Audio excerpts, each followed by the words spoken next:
ಅಂದು ಆರಾಮ್ ನಡೀತದೆ ಸ್ನೇಹಿತರೆ. ಹೊರಟಿದ್ದೀವಿ ಈಗ. ಇದು ಯಾವುದೋ ಟ್ರಯಲ್ಲು ಸ್ನೇಹಿತರೆ, ಸೂಪರ್ ಆಗಿದೆ. ಗೊತ್ತಿಲ್ಲ, ನಮ್ಮ ರವಿಯವ್ರು ಕರ್ಕೊಂಡು ಹೋಗ್ತಾ ಇದ್ದಾರೆ, ನಮ್ಮ ಬೈರೇಗೌಡರು ಫ್ರೆಂಡು.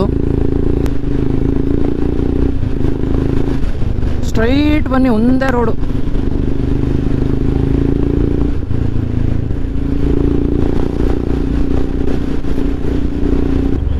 ಇರ್ರಪ್ಪ, ಬರ್ತಾ ಇಲ್ಲ ಅವರು.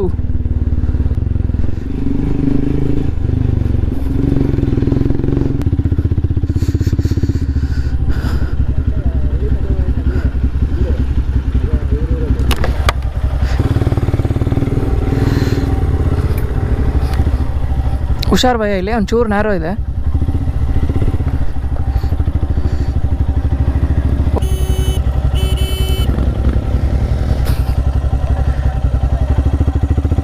ಅವ್ರ